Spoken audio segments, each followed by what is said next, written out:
तुझी वासना बीजासहित नष्ट होईल आणि मग तुझा उद्धार होईल. अगदी या कलियुगामध्ये तसंच झालं. भक्तराज पुंडलिकांनी ती वीट पांडुरंग परमात्म्याला उभं राहण्याकरता दिली, म्हणून तो आज विटेवरी उभा. युगे 28 विटेवरी उभा.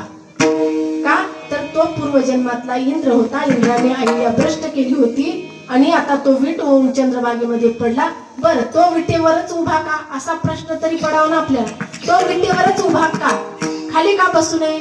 तर विटेवरच उभा का? जर एखाद्या भक्तानं त्याला हाक मारली तर तातडीने धावून जाण्यासाठी तो विटेवरी उभा. आता या मला सांगा, आता एखाद्यानं जर आवाज दिला तर मला सांगा, बसलेला माणूस पटकन जाईल का उभा असलेला माणूस पटकन जाईल? उभा असलेला जाईल. म्हणून तो विटेवरी उभा. आता दुसरा एक भाव तुम्हाला सांगू का?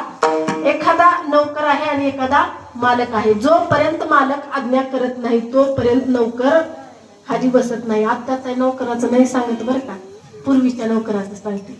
जोपर्यंत मालक आज्ञा करत नाही तोपर्यंत नौकर खाली बसत नाही. मग आता त्या चंद्रभागेमध्ये, त्या वाळवंटामध्ये, त्या मंदिरामध्ये किमान नौकर कोण आणि मालक कोण सांगू का तुम्हाला? भक्तराज पुंडलिक म्हणजे मालक आणि माझा पांडुरंग परमात्मा त्याला स्वतःचा नौकर म्हणून घेणारा तो. जोपर्यंत तो आज्ञा करत नाही तोपर्यंत तो विटेवरून खाली उतरत नाही. युगे 28 विटेवरी उभा. बरं का, विटेवरी उभाच का? तर तो एवढा सुंदर आहे, एवढा लावण्य मनोहर आहे. सुंदर ते ध्यान उभे विटेवरी. पंचपदीला आलात का? आलात? अभंग कोणता होता?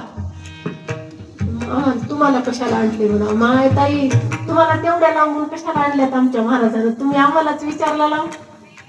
सुंदर ते ध्यान उभे विठेवरी,